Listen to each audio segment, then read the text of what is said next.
Privatisation ये governance की philosophy है जो कि बेस्ड है न्यू लिबरल फ़िलॉसफी के ऊपर, जिसे हम कहते हैं फ्री मार्केट फ़िलॉसफी। इसमें यह कहा जाता है कि गवर्नमेंट को बिजनेस में इन्वॉल्व होने की ज़रूरत नहीं है और बिजनेस को फ्री मार्केट यानी कि डिमांड और सप्लाई के बेसिस पर छोड़ देना चाहिए। इसके पीछे कंट्री की history, political influence, political background, ऐसे बहुत सारे फैक्टर्स इन्वॉल्व होते हैं। तो आइए आज हम इस वीडियो में जानेंगे प्राइवेटाइजेशन थ्रू डिसइन्वेस्टमेंट के बारे में। दोस्तों, अभी इंडिया में हमारी जो करेंटली एनडीए की सरकार है, इनका एक मेन रिफॉर्म का मेथड है प्राइवेटाइजेशन। प्राइवेटाइजेशन यानी कि सरकारी कंपनीज यानी कि पीएसयू को प्राइवेट करना, और ये करती है गवर्नमेंट थ्रू डिसइन्वेस्टमेंट। तो सबसे पहले हमें ये समझ लेना ज़रूरी है कि डिसइन्वेस्टमेंट यानी कि हिंदी में विनिवेश बाय डेफिनेशन होती क्या है। डिसइन्वेस्टमेंट होता है इन्वेस्टमेंट का उल्टा। जैसे कि इन्वेस्टमेंट में हम पैसे देकर शेयर खरीदते हैं, जस्ट इसका अपोजिट डिसइन्वेस्टमेंट में हम शेयर को बेच देते हैं पैसे के बदले। अब जब हम डिसइन्वेस्टमेंट की बात करते हैं तो डिसइन्वेस्टमेंट तो किसी भी कंपनी में हो सकता है, पर हम जब इंडिया की बात करते हैं तो डिसइन्वेस्टमेंट हम हमेशा पीएसयूज़ की बात करते हैं, जिसमें गवर्नमेंट पीएसयूज़ के शेयर्स को हर साल कुछ टारगेट बेस्ड तरीके से बेचती है पैसे अर्न करने के लिए, और अपनी शेयर होल्डिंग उसमें से कम करती जाती है। डिसइन्वेस्टमेंट के 3 टाइप होते हैं: मेजॉरिटी डिसइन्वेस्टमेंट, माइनॉरिटी डिसइन्वेस्टमेंट और कंप्लीट डिसइन्वेस्टमेंट। मेजॉरिटी डिसइन्वेस्टमेंट हम उसे कहते हैं जब गवर्नमेंट अपनी मेजॉरिटी शेयर होल्डिंग यानी कि 51% एंड अबव किसी को बेच देती है और उसका कोई भी मैनेजमेंट कंट्रोल नहीं रह जाता। गवर्नमेंट खुद माइनॉरिटी शेयर होल्डिंग या पूरी तरीके से बिजनेस से बाहर आ जाती है, इसे हम कहते हैं मेजॉरिटी डिसइन्वेस्टमेंट। माइनॉरिटी डिसइन्वेस्टमेंट, इसमें गवर्नमेंट हर साल कुछ शेयर्स थ्रू स्टॉक एक्सचेंज बेचती है, पर अपनी overall share holding 51% and above बना के रखती है, जिसके कारण मैनेजमेंट कंट्रोल उसका ही रहता है। इसका एक एग्जांपल हम देख लेते हैं, जैसे कि एनटीपीसी।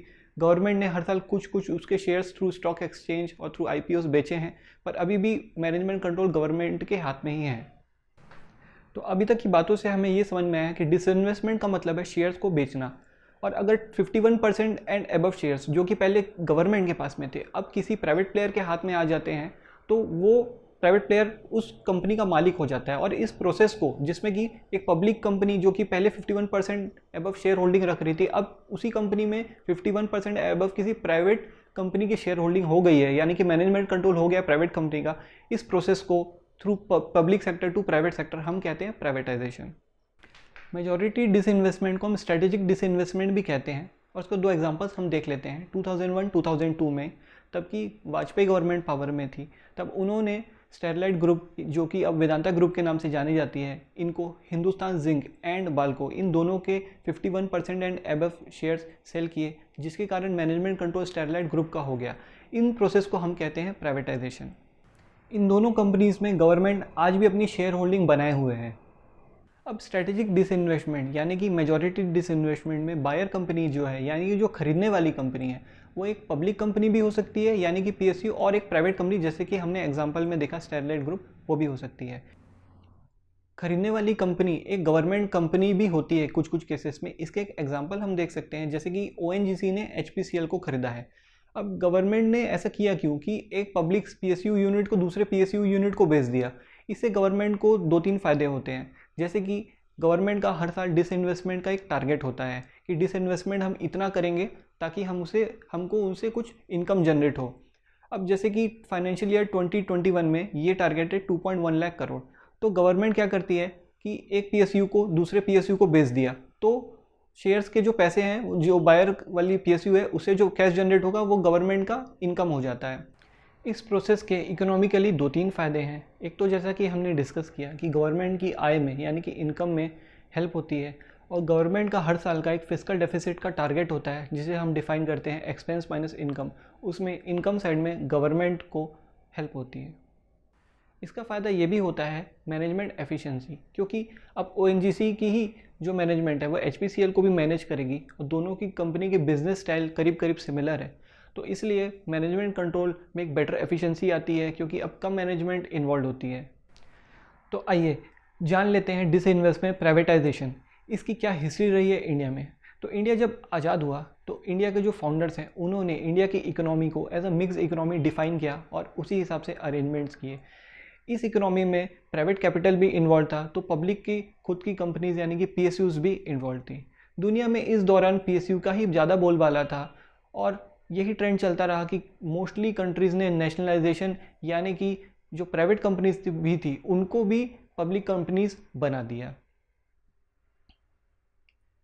1980s के दौरान मार्गरेट थैचर जो कि यूके की पीएम थी और रोनाल्ड रीगन जो कि यूएसए के प्रेसिडेंट थे, इन्होंने एक नया तरीके का रिफॉर्म लेके आया जिसमें इन्होंने पब्लिक कंपनीज़ को प्राइवेट करना स्टार्ट किया। उसके पहले तक प्राइवेट कंपनीज़ को नेशनलाइज बहुत जगह किया गया था, पर ये एक नया दौर था जिसमें नेशनल कंपनीज़ को यानी कि पब्लिक सेक्टर कंपनीज़ को प्राइवेटाइज किया जा रहा था।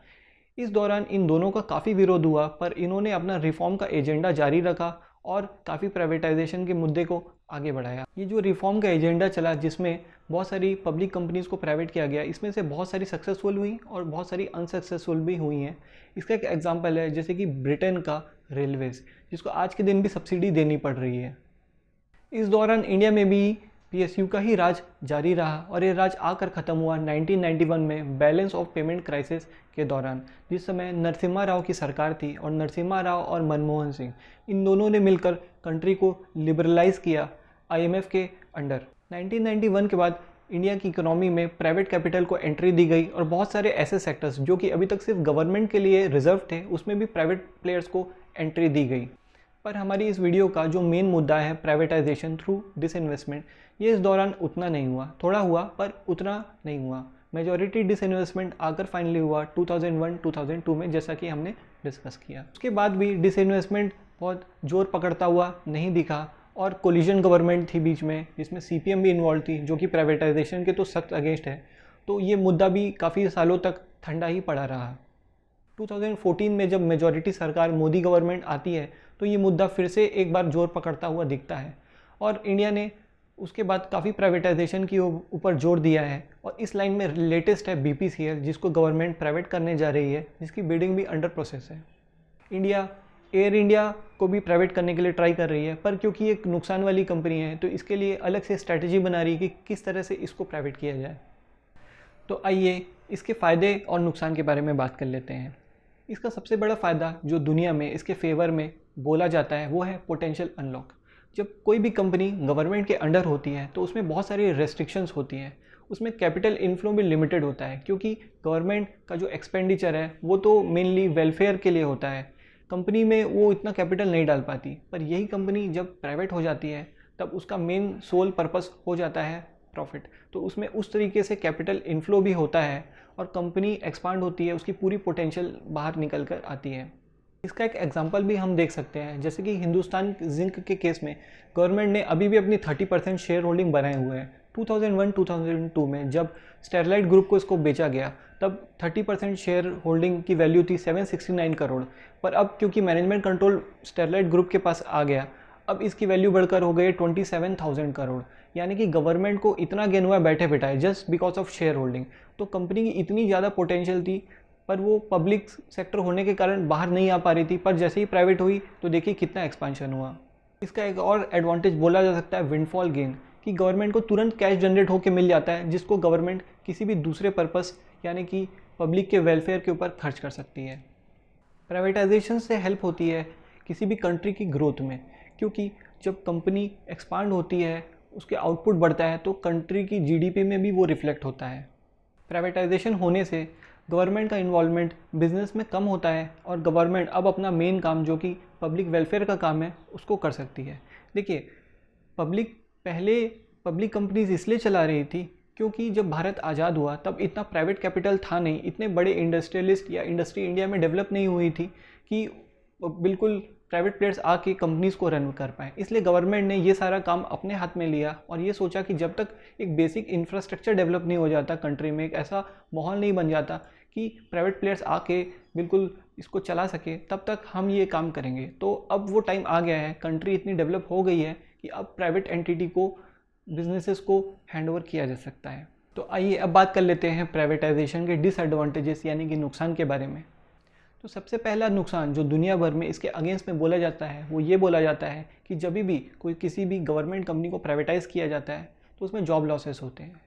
तो हाँ, ये बिल्कुल सच बात है कि शॉर्ट टर्म में जॉब लॉसेस होते हैं क्योंकि एक ऑर्गेनाइजेशनल रीस्ट्रक्चरिंग की ज़रूरत होती है कंपनी को प्रॉफिटेबल बनाने के लिए। इसके कारण शॉर्ट टर्म में जॉब लॉसेस हो सकते हैं, पर ओवरऑल अगर हम macro economic point of view से देखें तो ओवर द टाइम जब कंपनी एक्सपांड होगी तो वो और जॉब्स क्रिएट करेगी। और इसके अगेंस्ट में जो आर्ग्यूमेंट दिया जाता है वो ये दिया जाता है इन्वायरमेंटल इम्पैक्ट, यानी कि प्राइवेट कंपनी जब भी आती है तो उसका सोल पर्पस होता है प्रॉफिट, और वो इन्वायरमेंट के ऊपर ध्यान नहीं देती और इन्वायरमेंट को इसके कारण बहुत ज़्यादा नुकसान होता है। क्रोनिंग कैपिटलिज्म, देखिए प्राइवेटाइजेशन कैपिटलिज्म का ही एक पार्ट है, और कैपिटलिज्म का हमेशा से डिसएडवांटेज यही बताया जाता है कि capitalism promotes inequality between rich and poor. So privatization भी प्रमोट करता है एक तरीके से इनइक्वालिटी को, कि rich becomes richer and poor becomes poorer. तो मेरे आर्ग्यूमेंट से तो ऐसा लगता है कि प्राइवेटाइजेशन एक जादू की छड़ी है, कि जादू की छड़ी घुमाई और सारी प्रॉब्लम सॉल्व। तो ऐसा नहीं है, प्राइवेटाइजेशन जस्ट एक चेंज ऑफ ओनरशिप है। एक कंपनी जिसकी पहले ओनर गवर्नमेंट थी, अब उसकी ओनर एक प्राइवेट प्लेयर है।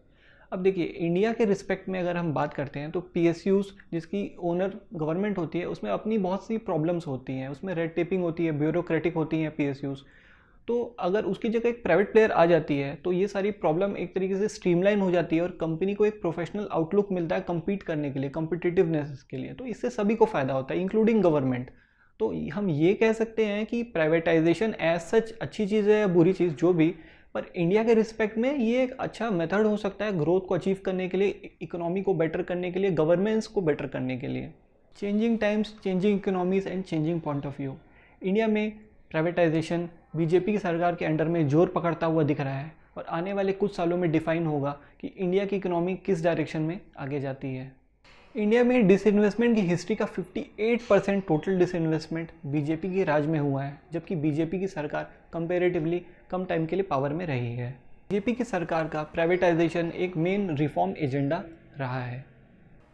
जैसा कि हमने डिस्कस किया, इस लाइन में नेक्स्ट है BPCL, जिसको कि गवर्नमेंट प्राइवेट करने जा रही है, और ये एक नया एरा डिफाइन कर सकता है अगर ये सक्सेसफुल रहता है for privatisation in India and for economy in India.